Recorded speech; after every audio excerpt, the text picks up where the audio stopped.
আমরা তো 6 মাস তো প্রতি বছর যদি একবার করে হয় 5 বছরে 10 বার হবে নাকি? এই 10 ভাগের 1 ভাগ সময়ে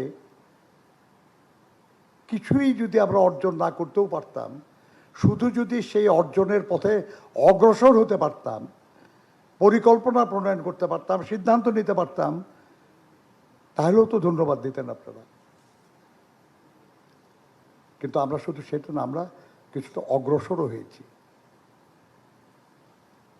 আমাদের চেয়ে যোগ্য লোক থাকলে হয়তো আরও বেশি বাড়ত, কিন্তু ইতিপূর্বে যারা আমাদের দেশ শাসন করেছে তাদের সঙ্গে আপনারা যদি কম্পেয়ার করেন তাহলে দেখবেন বেশ কিছু প্রশংসনীয় দৃষ্টান্ত স্থাপিত হয়েছে। আপনার এই বিশাল প্রধানমন্ত্রীর কার্যালয়, আমাদের প্রধানমন্ত্রী এখানে বসেন না রেগুলার, খুব ছোট একটা অফিস সচিবালয়ে, উনি ওখানে বসেন এবং উনি ওখানে প্রতিদিন সকাল 9টার মধ্যে পৌঁছার কারণে সচিবালয়ে কিন্তু সব অফিসের লোকরা, মন্ত্রণালয়ের লোকরা এখন 9টার আগে অফিসে পৌঁছে।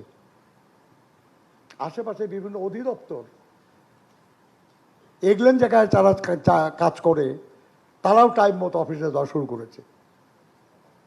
ক্রমান্বয়ে হয়তো সারা দেশেই আমরা একটা নিয়মানুবর্তিতা করতে পারবো। আপনি যে পরিকল্পনায় নেক সরকার বাস্তবায়নের জন্য তো কিছু মানুষের দায়িত্ব আছে, তাদেরকে যদি সাথে না নেওয়া যায়, তাদেরকে যদি সক্রিয় না করা যায়, হবে না। উনি সেই জায়গা থেকেই শুরু করেছেন।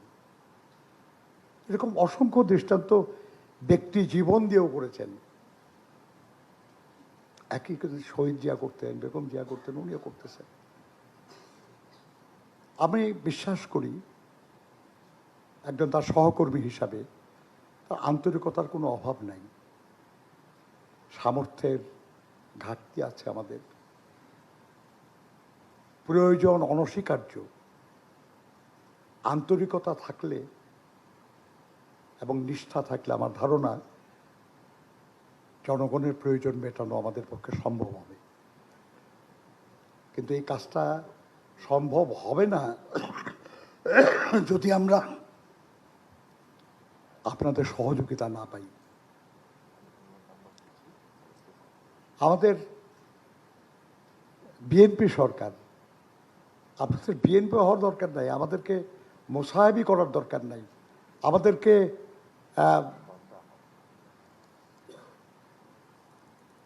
মানে খুশি করার দরকার নাই।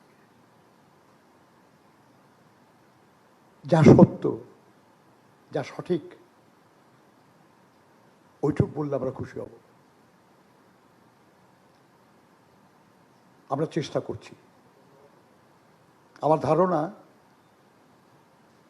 সরকার সিদ্ধান্ত যদি নেয়, আগামী 6 মাস পরে যখন আবার আপনাদের সামনে এ ধরনের একটা অনুষ্ঠানে আমরা একত্র হতে পারবো, সম্ভবত আমরা আরও ভালো কিছু তথ্য, ভালো কিছু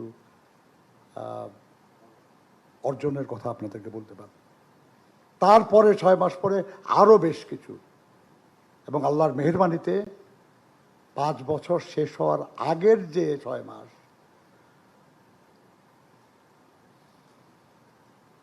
আপনারা খুব খুশি মনে আমাদের কোনো অনুরোধ ছাড়াই লিখতে পারবেন, বলতে পারবেন যে সময়টা ভালো কেটেছে।